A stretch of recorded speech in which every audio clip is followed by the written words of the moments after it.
கர்த்தருடைய பரிசுத்த நாமத்திற்கு ஸ்தோத்திரம். ஜெபத்தோட ஆரம்பிக்கலாம். நேற்றும் இன்றும் என்றும் மாறாதவராய் இருக்கிற நல்ல தகப்பனே, இந்த அருமையான மாலை வேளைக்காக கொடான கொடி ஸ்தோத்திரம் கர்த்தாவே.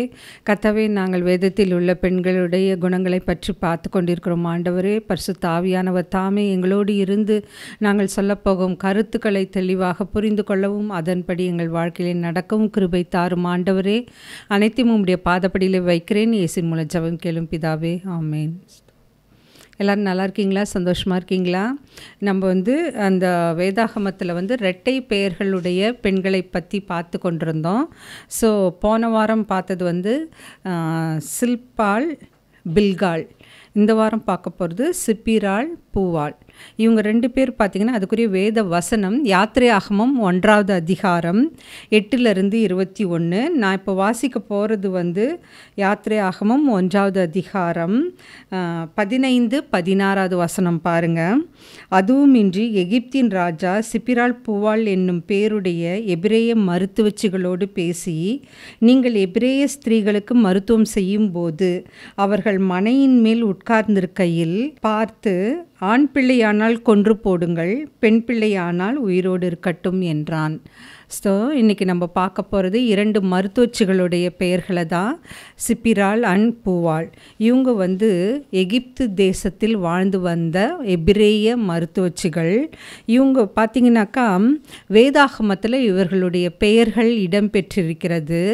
எத்தனையோ பேர் பார்த்திங்கனாக்கா பக்திமான்கள், பரிசுத்தவான்கள் வாழ்ந்த போதிலும் கர்த்தர் வேதாகமத்தில் இவங்களுடைய பெயரை குறிப்பிட்டிருந்தாருனாக்கா, அப்போது அவங்க கர்த்தருக்காக செய்த காரியம் அவ்வளோ பெரியதாக கர்த்தருடைய பார்வையில் காணப்பட்டது. அப்புறம் இங்கே பார்த்தீங்கன்னாக்கா அவர்களுடைய பெயரை வேதாகமத்தில் எழுதுவதற்கு அவர் அனுமதித்திருந்தார். ஏன்னா பார்வோன் அந்த காலத்தில் ராஜாவாக இருந்தார், எகிப்தின் ராஜாவாக இருந்தார். அப்போ அவர் எப்படி இருந்தார்னா ஒரு சர்வாதிகாரியாக காணப்பட்டார். சர்வாதிகாரின்னா உங்களுக்கு தெரியல, ஹிட்லரை நம்ம எக்ஸாம்பிளாக சொல்லுவோம். அப்படின்னா அவங்க வச்சதான் சட்டம். அவங்க அப்புறமா சதாம் ஹுசைனை கூட நம்ம சொல்லுவோம்ல, சர்வாதிகாரியாக இருக்காங்க அப்படின்னு. ஸோ அந்த மாதிரி இருக்கிற காலகட்டத்தில் இந்த மருத்துவச்சிகள் அங்கே எகிப்தில் பணிபுரிந்து வந்தார்கள். இப்போது இதில் பார்த்திங்கன்னா என்னென்னாக்கா, பார்வோன் என்ன பண்ணான்னா இஸ்ரவேல் ஜனங்களை, மோசேவையும் அதுக்கப்புறமா யோசேப்பையும் அறியாத ஒருத்தன் தான் அந்த இடத்துல ராஜாவாக வருகிறான். யார்? யோசேப்புக்கு அப்புறமா. அப்போது அதனால் என்ன பண்ணுறான்னா, அவன் இந்த எபிரேயர்கள், கர்த்தருடைய ஜனங்கள் பெருகி கொண்டே வருகிறார்கள். அதனால் அவங்கள ஒடுக்கணும் அப்படின்னு அவங்களுக்கு நிறைய உபத்திரவம், கஷ்டம்லாம் தருவான்.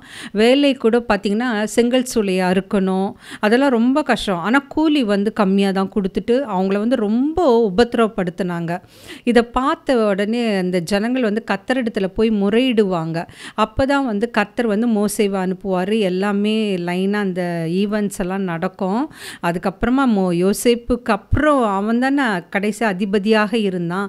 அவனுக்கு அப்புறம் அந்த ராஜா தான் பார்வோன் ராஜா. அவன் என்ன பண்ணுவான்னாக்கா, அவனுக்கு ஒரு கனவு வரும். அப்போ அந்த கனவில் என்னன்னாக்கா, ஒரு தராசில் ஒரு சிறிய ஆட்டுக்குட்டியும், மறு தராசில் 2 தட்டு இருக்குல்ல, ஒன்றுத்தில் சிறிய ஆட்டுக்குட்டி, இன்னொன்றுத்தில் எகிப்து முழுவதும் வைக்கப்பட்டிருக்கிறது. ஆனால் அந்த எடை பார்த்திங்கன்னா அந்த ஆட்டுக்குட்டியின் எடை தான் அதிகமாக காணப்படுகிறது. அந்த முழு எகிப்து நாட்டையும் அதில் இன்னொரு தட்டுலேயும், ஒரு தட்டில் சிறிய ஆட்டுக்குட்டி. அப்போ அதனோட அர்த்தம் தெரியாமல் அவர் ஒரு மந்திரவாதியை அழைத்து அதுக்கு அர்த்தம் கேட்குறப்போ அவன் சொல்லுவான், இந்த சிறிய ஆட்டுக்குட்டி யாரை குறிக்குதுன்னா இஸ்ரவேலில் எழும்ப போகிற ஒரு தலைவரை குறிக்கிறது. அவன் மூலமாக இந்த ஜனங்கள் ரட்சிக்கப்பட்டு பெரிய காரியங்கள்லாம் நடக்கப் போகிறது அப்படின்னா. அப்போ அந்த ராஜாக்கு ஒரே கோபம் என்ன பண்ணுவான்னா, அந்த ஆண் சந்ததி இருந்தால் தானே ஒரு தலைவன் எழும்புவான். அதனால் பிறக்கின்ற ஆண் குழந்தைங்களை எல்லாத்தையும் கொன்று போட்டுடணும், கொலை செய்யப்பட வேண்டும்னு ஒரு சட்டத்தையே ஏற்றுவான். அப்போ அந்த காலத்தில் தான் இந்த சிப்பிராளும் பூவாளும் வாழ்ந்து கொண்டிருக்கிறாங்க. அப்போ கர்த்தர் என்ன சொல்லுவார்னா, இந்த மருத்துவச்சிகளுடைய செயலை பார்த்து அவர்களை அங்கீகரிக்கிறார். ஸோ இந்த மருத்துவச்சிகள் என்ன பண்ணுவாங்கன்னா, மருத்துவச்சிகள் அவங்க தானே அந்த பிரசவம் பார்க்குறாங்க. அப்போ சொல்லுவாங்க, ராஜா கேட்பார், எப்படி வந்து இந்த ஆண் குழந்தைங்களெல்லாம் கொலை செய்யணும்னு சொன்னேன், ஆனால் அவங்க எல்லாம் இப்போ வந்து பிறக்கிற ஆண் குழந்தைகளெல்லாம் அப்படியே கொலை பண்ணப்படாமே இருக்கே அப்படின்னு கேட்டப்போ அந்த மருத்துவச்சிகள் என்ன சொல்லுவாங்கன்னா, இந்த எபிரேய ஸ்திரீகள் எகிப்து பெண்களை விட திறமைசாலிகளாக பலசாலிகளாக காணப்படுகிறார்கள். அவங்க வந்து நாங்கள் பிரசவம் பார்க்கறதுக்கு முன்னாடியே குழந்தை பிறந்துடுது, அதனால் அந்த குழந்தை எங்களால் கொலை பண்ண முடியல அப்படின்னு சொல்லுவாங்க. ஸோ இந்த இடத்துல இது எதை குறிக்கிறதுன்னா, அவங்க வந்து அந்த ராஜாவை விட கர்த்தரை விசுவாசித்தார்கள். நம்ம கூட வாழ்க்கையில் ஏதாவது பிரச்சனை வர்றப்போ நம்ம மனிதர்களோட ஒன்றும் சேரக்கூடாது. அந்த இடத்துல நம்ம தனியாக நின்னா கூட பரவாயில்ல, ஆனால் கர்த்தரை சார்ந்து வாழ கற்றுக்கொள்ள வேண்டும். நம்ம என்ன பண்ணுவோம்னாக்கா, நம்ம ஒரு குரூப் ஃபார்ம் பண்ணிக்கிறோம், அதன் மூலமாக நம்ம வந்து ஒரு பிரச்சனைகளையோ இல்லை ஒரு போராட்டத்திலையோ கலந்து கொள்கிறோம். ஆனால் நம்ம தனித்துவமாக இருந்தாலும் பரவாயில்ல, நியாயமான கோரிக்கையாக இருக்கணும். தனியாக நின்று போராடுங்க, கர்த்தர் வந்து நம்மளுக்கு துணையாக நிற்பார். ஏன்னா உத்தமனுக்கு கர்த்தர் துணையாக இருப்பார்னு சொல்லியிருக்காங்கல்ல, அதனால் கண்டிப்பாக வந்து கர்த்தர் நம்மளுக்கு துணையாக இருப்பார்.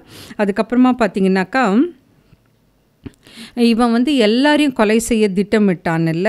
அப்போது கர்த்தருடைய சித்தம் என்னென்னா, அப்ரஹாமின், ஈசாக்கு, தாவீது இவங்க சந்ததியில் தான் ஒரு இரட்சகர் உருவாக வேண்டும் என்றது கர்த்தருடைய சித்தம். அப்போ என்ன பண்ணுவாங்கன்னா, பிசாசு பாருங்கள் என்ன வேலை செய்கிறான். அப்போ இப்படி எல்லாம் ஆண் பிள்ளைகள் எல்லாம் கொலை பண்ணிட்டா ஒரு தலைவனே எழும்ப முடியாது, தனக்கு விரோதமாக யாரும் இருக்க முடியாது அப்படின்னு நம்புவோம். ஈவன் இப்போ கூட பார்த்திங்கனாக்கா நிறையா அது பொலிட்டிக்கலாக இருக்கட்டும், இல்லை காலேஜாக இருக்கட்டும், இல்லை வேலை செய்கின்ற எந்த நிறுவனமாக இருக்கட்டும், யாராவது ஒருத்தர் வந்து சர்வாதிகாரியாக செயல்படுவாங்க. அப்படின்னா அவங்க சொல்கிறத தான் கேட்கணும், அவங்க சொல்கிறத தான் செய்யணும், அவங்க தான் சட்டத்தை இயற்றுவார்கள். அதே மாதிரி வந்து ஒரு பெரிய போஸ்டில் ஒருத்தர் இருக்காங்கன்னா அவங்க வந்து அத்தாரிட்டேட்டிவாக இருக்கணும், அதிகாரம் உடையவர்களாக எந்த ஒரு காரியத்திலும் தனியாக ஒரு தீர்மானம் எடுக்கக்கூடிய வல்லவர்களாக, தைரியம் நிறைந்தவர்களாக, திறமை நிறைந்தவர்களாக காணப்பட வேண்டும். ஆனால் என்ன பண்ணுவாங்கன்னா, அவங்க தனியாக எதுவுமே தீர்மானம் எடுக்கவே மாட்டாங்க, மற்றவங்க கலந்து ஆலோசித்து எல்லா காரியத்திலும் வந்து அப்போது எத்தனை பேர் நல்ல ஆலோசனை தருவாங்க, எத்தனை பேர் கெட்ட ஆலோசனை தருவாங்கன்னு தெரியாதுல்ல. அதனால தான் நம்ம வந்து யூஸ்வலாக எல்லாம் என்ன சொல்லுவோம்னா, சாலமன் வந்து அவனோட ஜட்ஜ்மெண்ட் எப்போவுமே கரெக்டாக இருக்கும், நீதிமானாய் காணப்பட்டான். ஏன்னா அவன் கடவுள்கிட்ட வந்து தனக்கு ஞானம் வேணும்னு தான் கேட்டான்.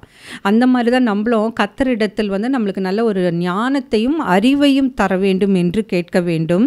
அப்போ வந்து யாத்திரையாகமம் 1வது அதிகாரம் 15-16 கூறியிருக்கிறது போல் ஆண் பிள்ளைகள் எல்லாரையும் கொன்று போட வேண்டும் அப்படின்னு அவங்க சொல்கிறப்போ இந்த 2 மருத்துவச்சிகளும் மிகவும் இக்கட்டான நிலைமையை சந்தித்தார்கள். அவங்க வந்து ராஜாவுக்கு கீழ்ப்படிவதை காட்டிலும் இந்த பலுகி பெருகி பூமியை நிரப்புங்கள் என்று கட்டளையிட்ட, நம்மளை ஆசீர்வதித்த தேவனுக்கு பயந்து அவருக்கு கீழ்ப்படிந்து தங்களுடைய மனதில் வந்து ஒரு தீர்மானம் எடுத்தாங்க. அதன்படி எபிரேய குழந்தைகளை அவர்கள் காப்பாற்றினார்கள். அதுக்கப்புறமா வந்து அதனால் அந்த ராஜா வந்து அவர்களுக்கு மரண தண்டனை கொடுத்தாலும் அதை சந்திக்க தயாராக இருந்தார்கள்.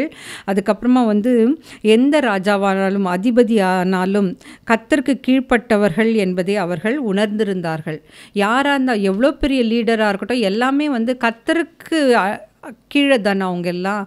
அந்த ஒரு எண்ணம் நம்ம மனதில் வந்தால், இப்போ வந்து நீங்கள் வந்து தனிமையாக இருக்கலாம், அதுக்கப்புறமா இல்லைன்னா உங்களுக்கு யாரும் இல்லாமல் இருக்கலாம், அதுக்கப்புறமா நீங்கள் எங்கேயாவது தனித்து செயல்பட வேண்டியிருக்கலாம். அப்போல்லாம் வந்து நீங்கள் மனுஷரை பார்த்து பயப்படாதீங்க. ஏன்னா அவர்களுக்கெல்லாம் வந்து யார் தலைவர்? கர்த்தர்.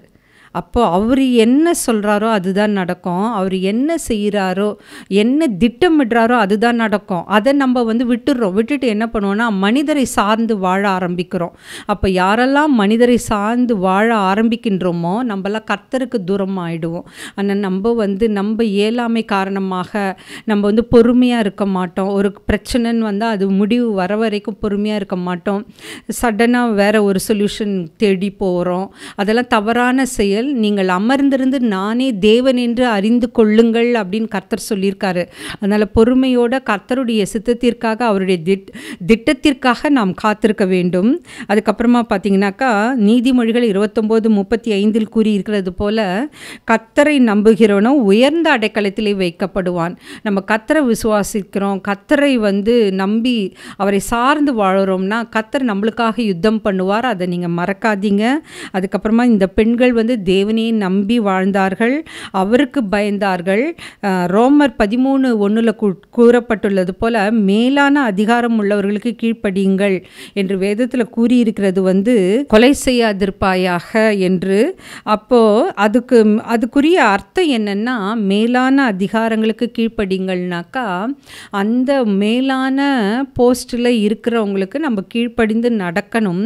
அட் த சேம் டைம் அவர் தவறு செய்யும் பொழுதோ இல்லை அவர் தவறான ஏதாவது ஒரு காரியத்தை டெசிஷன் எடுக்கும் பொழுதோ நம்ம தைரியமாக அதை சொல்லலாம். வேதத்தில் கீழ்ப்படியுங்கள், ஆனால் அவங்களுக்கு நீங்கள் எதுவும் அவங்களுக்கு அகெயின்ஸ்டாக செய்யாதீங்கன்னு சொல்லலை. அவர்களுக்கு நம்ம ஆலோசனை சொல்லலாம். நீங்கள் செய்கிறது தவறு, இந்த மாதிரி செய்யக்கூடாது, இந்த மாதிரி தான் செய்யணும் அப்படின்னு நம்ம ஆலோசனை தரலாம். அது எந்த விதமான தவறும் கிடையாது. அதுக்கப்புறமா இங்கே பார்த்தீங்கன்னா இந்த மருத்துவச்சுகள் மூலம் எல்லா எபிரேய பிள்ளைகளும் காப்பாற்றப்பட்டன. அதுக்கப்புறமா பார்வோன் இதை பற்றி அந்த மருத்துவச்சுக்கிட்ட சொல்கிறப்ப அவன் என்ன சொல்லுவாளுங்க, இவங்க ரொம்ப பலசாலிகளாக காணப்பட்டார்கள் எபிரேய பெண்கள் அப்படின்னு சொல்லுவாங்க. அதுக்கப்புறமா எபிரேய ஆண்களைப் போல பெண்களும் எப்படி இருந்தாங்கன்னா அவங்களும் கடினமான வேலை செய்தார்கள். ஏன்னா பார்வோன் ராஜா அவங்கள ரொம்ப துன்புறுத்தினான். எல்லா கடினமான வேலையும் கொடுத்தாங்க, எல்லா விதமான செய்கைகளையும் அவர்கள் செய்து வந்தார்கள். அதனால் அந்த பை நேச்சராகவே அந்த பெண்கள் பலசாலிகளாக காணப்பட்டார்கள். அதனால தான் அவர்களுக்கு பிரசவம் மிகவும் எளிதாக காணப்பட்டது. இப்போ கூட பார்த்திங்கன்னா நிறைய கேர்ள்ஸ் பார்த்திங்கன்னா அந்த ப்ரெக்னென்ட் டைமில் ஒரு வேலையும் செய்ய மாட்டாங்க, ரெஸ்ட்டில் இருக்கணும் அப்படின்லாம் நினைப்பாங்க. அதை தவறான காரியம்.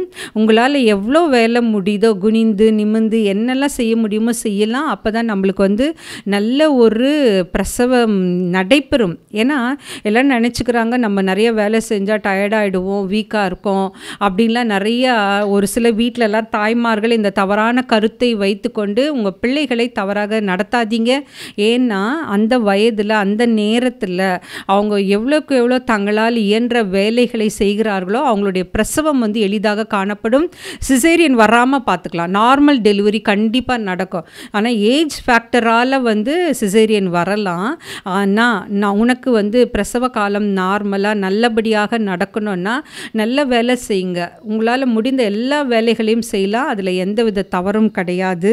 அதுக்கப்புறமா அந்த மருத்துவச்சிகள் பிரசவம் அந்த நேரத்துக்குள்ளே வரத்துக்கு முன்னாடியே அவங்க அந்த காலதாமதமாக ஏற்பட்டாலும் அதுக்குள்ளே குழந்தை பிறந்துடுதுன்னு தான் அந்த சிப்பிரால் பூவால் சொல்லுவாங்க. ஸோ இந்த மருத்துவச்சிகள் எல்லா குழந்தைகளையும் காப்பாற்றியதால் தேவ சித்தத்தின்படி இஸ்ரவேல் ஜனங்களை அடிமைத்தனத்திலிருந்து மீட்கும் தலைவன் எதுலேருந்து தோன்றினா இவங்க காப்பாற்றினாங்க பாரு, அதுலேருந்து ஒரு குழந்தை தான் மோசே. ஸோ மோசே பார்வோனுடைய குமாரத்தியால் அந்த நதியிலிருந்து எடுக்கப்பட்டு வளர்க்கப்பட்டாள். அது கர்த்தருடைய சித்தம். ஏன்னா அந்த குழந்தை பிறக்கணுன்றது கர்த்தருடைய சித்தம். அது அந்த குமாரத்தியால், பார்வோனுடைய குமாரத்தியால் நல்ல செல்வ செழிப்பில் வளர்ந்தார் மோசே. அதுக்கப்புறமா தன்னுடைய சொந்த ஜனங்கள் கஷ்டப்படும் பொழுது கர்த்தர் அவரை ஒரு தலைவனாக நியமித்து அந்த ஜனங்களுக்கு வழிகாட்டினார், அவர்களை அடிமைத்தனத்திலிருந்து விடுதலை செய்தார். அதே மாதிரி தான் உங்களையும் என்னையும் கொண்டு கர்த்தர் பெரிய காரியத்தை கண்டிப்பாக செய்வார். இடையில் நம்ம சுய எண்ணத்தின்படி புத்தியின்படி நம்ம ஏதாவது தவறான செய்கைகளில் தவறான காரியங்களில் ஈடுபட்டிருக்கலாம். ஆனால் அதுக்காக நான் ஒரு மெசேஜ் ஒன்று கேள்விப்பட்டேன். ஒரு மிஷினரி எழுதியிருந்தார். அவர் என்ன சொல்லுவாருனாக்கா, மாதத்தில் 2 முறையாவது உங்களை பற்றி தற்பரிசோதனை செய்து பாருங்கள். உங்ககிட்ட ஏதாவது ஒரு கர்த்தருக்கு பிரியமில்லாத காரியம் இருந்தால் அதை ஒப்பு கொடுத்து அதை விட்டு விடுங்கள். கர்த்தரிடத்தில் நம்ம மன்னிப்பு கேட்கணும். தொடர்ந்து அந்த பாவத்திலே நம்ம உழன்று கொண்டிராமல் கர்த்தரிடத்துல போய் நம்ம ஒப்புரவாகி அந்த பாவத்திலேருந்து நம்ம விடுபட முயற்சி செய்யணும். அதுக்கப்புறமா இந்த மருத்துவச்சிகளுக்கு இருந்த குணம் பார்த்திங்கன்னா, அதுலேருந்து நம்ம என்ன கற்றுக்கலான்னா, அவர்கள் தேவனுக்கு பயந்தார்கள். அதுக்கப்புறமா வந்து அதனால் அவங்களுக்கு என்ன நன்மைன்னாக்கா, இந்த இஸ்ரவேல் ஜனங்களை, அந்த குழந்தைகளை, அந்த ஆண் பிள்ளைகளை காப்பாற்றினதுனால தேவனுடைய ஆசீர்வாதம் அந்த குடும்பத்தின் மேலே காணப்பட்டது.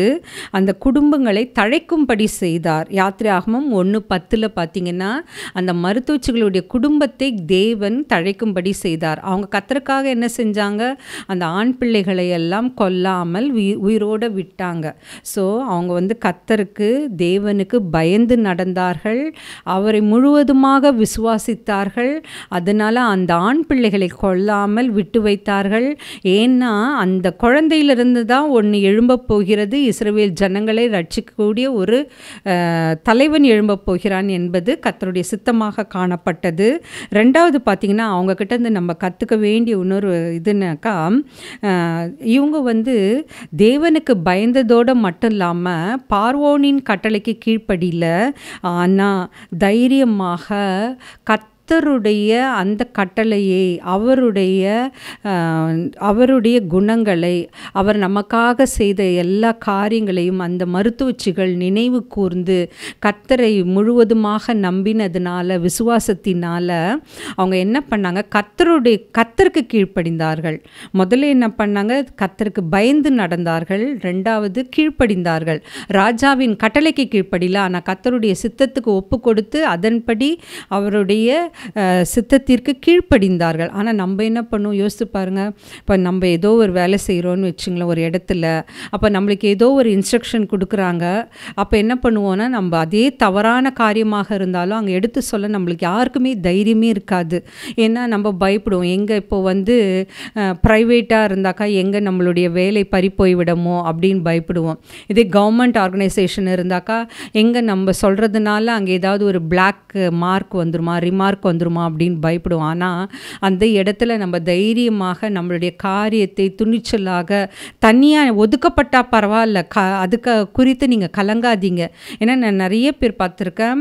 நிறைய ரிஃபர்மேஷன், இப்போ மார்ட்டின் லூத்தர் கிங் எல்லாம் பார்த்தீங்கன்னா அந்த ப்ரொட்டஸ்டாண்ட் உருவாகுவதற்கு காரணமாக இருந்தவர் அவர் தான். அவர் வந்து ஒரு ரிஃபர்மேஷனே கொண்டு வந்தார். அப்போது அவர் வந்து தன்னுடைய கருத்தில் உறுதியாக இருந்தார். அந்த மாதிரி தான் நம்ம நினைக்கின்ற செய்கின்ற காரியங்கள் நேர்மையானதாகவோ இல்லை உண்மையானதாகவோ இருந்தால் தைரியமாக நில்லுங்க. ஏன்னா கர்த்தர் உங்களுக்கு துணையாக கூட நிற்பார். மனுஷன் நிற்கலைன்னா பரவாயில்ல, அதுக்காக யோசிக்காதீங்க. நீங்கள் செய்கிற காரியம் நல்ல காரியம்னா தைரியமாக நில்லுங்க. ஸோ ஃபஸ்ட்டு வந்து நம்ம கர்த்தருக்கு பயந்து நடக்க வேண்டும். ரெண்டாவது கர்த்தருடைய சித்தத்துக்கு ஒப்பு கொடுத்து அவருக்கு கீழ்ப்படிந்து நடக்க வேண்டும். அதுக்கப்புறமா வந்து ஆனால் இந்த காலத்தில் பார்த்திங்கன்னா அதிகாரிகள் எப்படி இருக்கிறாங்கன்னா, தங்களுடைய பதவிகளை காப்பாற்றி கொள்ள வேண்டும். அதுக்கப்புறமா வந்து பல சலுகைக்காகவும் அநீதியான கட்டளை கூட நம்ம கீழ்ப்படுகிறோம். இப்போ ஃபார் எக்ஸாம்பிள் வந்து இப்போ நம்மளுக்கு ஏதோ கவர்மெண்ட்டில் ஏதோ ஒரு சலுகைகள் இல்லை ஒரு ப்ரொமோஷனோ இல்லை ஏதோ ஒரு காரியம் நடக்க வேண்டும் என்றால் அந்த நேரத்தில் நம்ம என்ன நினைக்கிறோன்னா, சரி ஏதோ ஒரு பணத்தை கொடுத்தாவது நம்மளுடைய காரியத்தை நம்ம செய்து கொள்ள வேண்டும் என்று நினைக்கிறோம். ஆனால் எனக்கு கற்பிக்கப்பட்டது என்னன்னாக்கா, அந்த நேரத்தில் எல்லாரும் ப்ரொமோஷன் போனால் கூட பரவாயில்ல, எல்லாருக்கும் அந்த உதவி கிடைத்தாலும் பரவாயில்ல, எல்லாரும் அந்த பணத்தை பெற்று அனுபவித்தாலும் பரவாயில்ல, நீ தனியாக நில்லு, நீ கர்த்தருக்காக நில்லு, கர்த்தர் உனக்காக அந்த காரியத்தை முடித்து தருவார். ஆனால் நம்மக்கிட்ட வந்து அந்த பொறுமையே கிடையாது. எல்லாரும் ஒரு காரியத்தை அனுபவிக்கும் பொழுது நம்மளுக்கு உடனே என்னென்னா, ஐயோ நம்மளுக்கு அது கிடைக்காம போகுதே, நம்ம கூட பணம் கொடுத்து அதை செஞ்சுருக்கலாமா அப்படின்லாம் நம்ம நினைப்போல. ஆனால் அது தவறு. நீங்கள் ஏதாவது ஒரு விஷயத்தில் சோதித்து பாருங்கள், கர்த்தர் உங்களுக்காக கீழே இறங்கி செய்வார். நான் நிறைய காரியங்கள் அப்படி தான் நான் வந்து கர்த்தரிடத்தில் ஒப்பு கொடுத்துருவேன். ஏன்னா சம்டைம்ஸ் வந்து நம்மளால் கரெக்ட் டெசிஷன் எடுக்க முடியாது. முடியாது. நம்ம செய்கின்ற காரியங்கள் சில நேரில் தவறாக கூட போகலாம். அந்த மாதிரி தவறாக அந்த காரியம் முடியாத வண்ணம் கர்த்தரிடத்தில் முன்கூட்டியே ஆலோசனை கேட்டு அதன்படி நடக்க நம்ம கற்றுக்கொள்ள வேண்டும். அதுக்கப்புறமா இப்போ உங்களை நீங்களே ஆராய்ந்து பாருங்க. நீங்கள் மனுஷரை பிரியப்படுத்தி கொண்டு வாழ்ந்து கொண்டிருக்கிறோமா? இப்போ கணவனாக இருக்கட்டும், இல்லை மனைவியாக இருக்கட்டும், இல்லை பிள்ளைகளாக இருக்கட்டும், பெற்றோர்களாக இருக்கட்டும், கர்த்தருடைய சித்தத்தின்படி செய்கிறோமா? இல்லை உறவினர்கள், இல்லை ஃப்ரெண்ட்ஸு, இல்லை கொலீக் அவங்கள திருப்திப்படுத்தி கொண்டிருக்கிறோமா? மனுஷர் சொல்கிற மாதிரி நம்ம கேட்டு நடந்து கொண்டிருக்கிறோமா? அது கர்த்தருக்கு பிரியமில்லாத காரியமாக இருந்தால் அதில் நம்ம ஈடுபடவே கூடாது. அதிலிருந்து நம்மளை நாமளே பாதுகாத்து கொள்ள வேண்டும். நம்மளை விலக்கி வாழ கற்றுக்கொள்ள வேண்டும். அதனால் அந்த குறிப்பிட்ட நபரோ இல்லை குறிப்பிட்ட காரியமோ நடைபெறாமல் போகலாம், நம்மளை விட்டு விலகி போகலாம், பரவாயில்ல. மனுஷ தயவே தேவையில்லை. நம்மளுக்கு கர்த்தருடைய கருணை, கர்த்தருடைய அவர் நம்மளோடு இருக்கின்ற அந்த ஆறுதல், அந்த தேறுதல், அது இருந்தால் போதும். நீங்கள் அனுபவிச்சாதான் அதனோட நன்மைகள்லாம் புரியும். நான் நிறைய இக்கட்டான சூழ்நிலையில் மனுஷரை நம்புவதை பார்க்கிலும் கர்த்தர் பேரில் பற்றுதலாய் இருப்பதே நலம் சொல்லியிருக்கு. ஏன்னா கர்த்தர் நம்மளை என்றைக்குமே வெட்கப்படுத்தவே மாட்டார். அவரை நம்பினவர்கள் ஒருபோதும் அவர் வெட்கப்படுத்தினதே கிடையாது. ஆனால் நம்ம தான் அவரை நாடி செல்வது கிடையாது. பொறுமை இழந்து காணப்படுகிறோம். நம்மளுக்கு என்னென்னா, இப்படி ஆல் ஆஃப் எ செகண்ட் ஒரு காரியம் நடந்து முடிஞ்சிடணும், எதுக்காகவும் வெயிட் பண்ணதே பிடிக்கவே பிடிக்காது. நானும் நிறைய இதில் பார்த்துருக்கேன். பசங்க காலேஜிலாம் வருவாங்க, சைனுக்காக வருவாங்க. நான் அங்கே என்ன சொல்லுவோன்னா, இப்போ ஏதோ ஒரு மீட்டிங் இருந்தாலும் இல்லை கிளாஸ் எடுத்துக்கொண்டு இருந்தாலும் என்ன சொல்லுவோன்னா, வெயிட் பண்ணுங்க அப்படின்வோம். ஆனால் அந்த பசங்க பொறுமை இழந்து காணப்படுவார்கள். எனக்கு அப்போ நான் ஒன்று சொல்லிட்டு வரணும், ஒன்று சொல்லவும் சொல்லாதுங்க, திடீர்னு நிற்குங்க. அப்போ தான் நான் கேட்டேன், நீங்கள் யார்கிட்டயா ஃபோன் பண்ணி கேட்டிங்களா?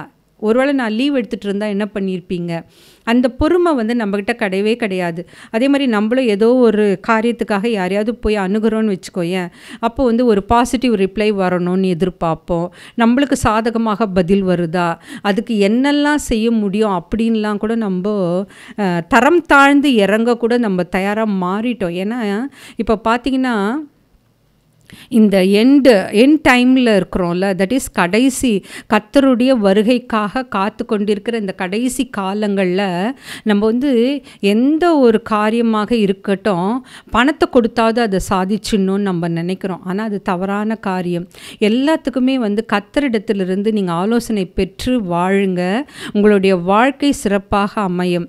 நிறைய பேர் சொல்லுவாங்க, நாங்கள் எவ்வளோ ப்ரேயர் பண்ணுறோம், ஆனால் சில காரியங்கள் எங்கள் வாழ்க்கையில் நடக்கவே மாட்டேங்குது.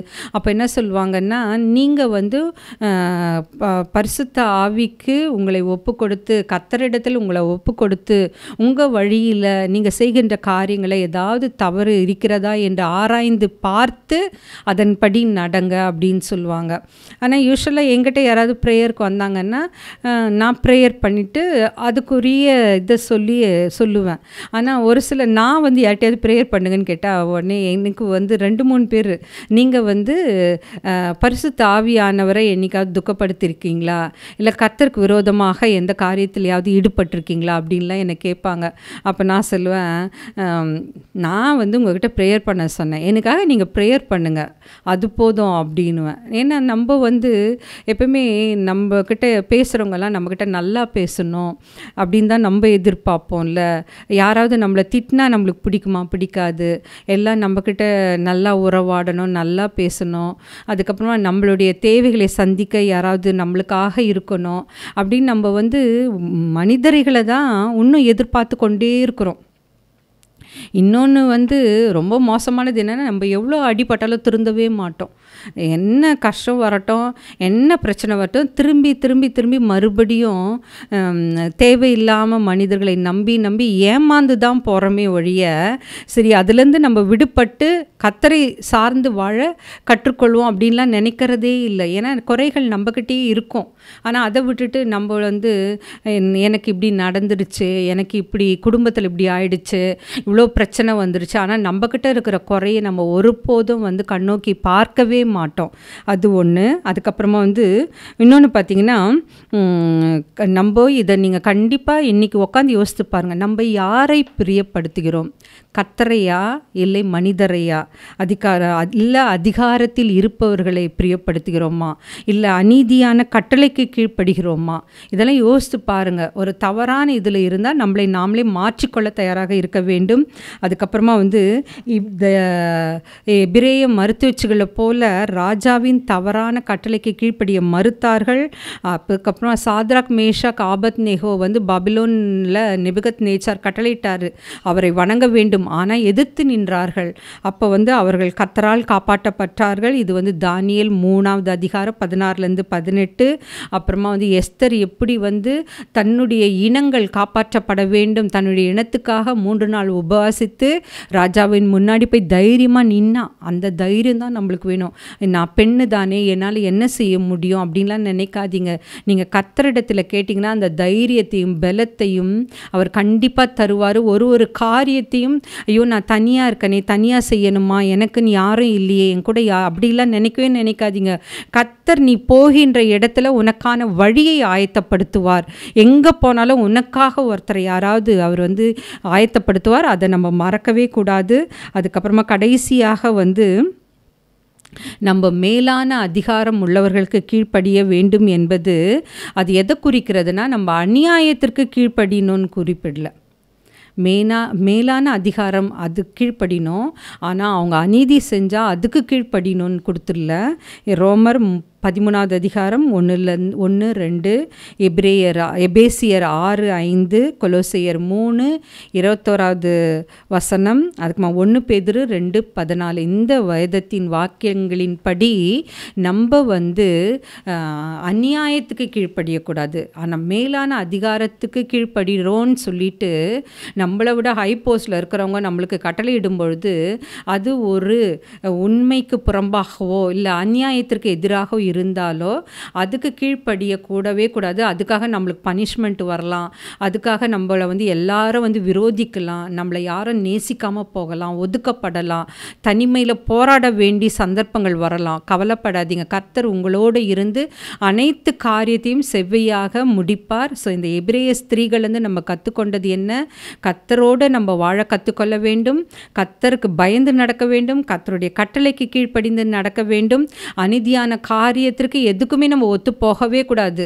அது உண்மைக்கு புறம்பாக தெரிகிறதா உடனே அதிலிருந்து விலகிடுங்க.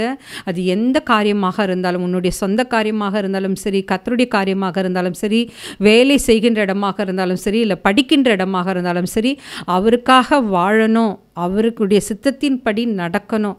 அது ஒன்று தான் நம்மளுடைய குறிக்கோளாக இருக்க வேண்டும்.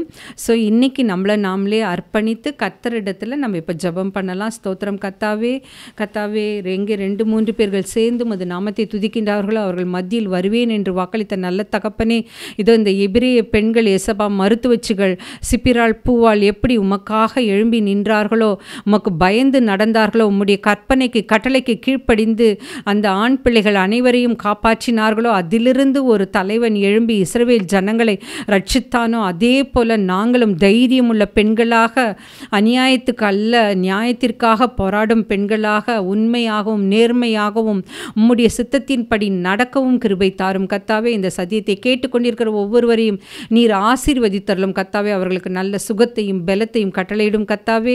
எந்த தவறான பாதையிலே செல்லாத வண்ணம் உம்முடைய சட்டைகளை கொண்டு அவர்களை காப்பாற்றலும் கர்த்தாவே. யாரையும் குறை கூறாத வண்ணம், யாரிடனும் வாக்குவாதம் பண்ணாமல் தன்னுடைய காரியத்தை நேர்த்தியாக செய்ய அவர்களுக்கு நல்ல பலத்தை தாரும் கர்த்தாவே. அவருடைய எக்கனாமிக் ஸ்டேட்டஸை உயர்த்தும் ஆண்டவரே. அவர்களுக்கு எந்த நோய் இருந்தாலும் ஏசப்பா, இப்பொழுது இந்த நேரமே அவர்களுக்கு ஒரு விடுதலையை கட்டளையிடும் ஆண்டவரே. அனைத்தையும் உம்முடைய பாதப்படியிலே வைக்கிறேன் ஏசப்பா. இயேசுவின் மூலம் ஜெபம் கேளும் பிதாவே, ஆமென்.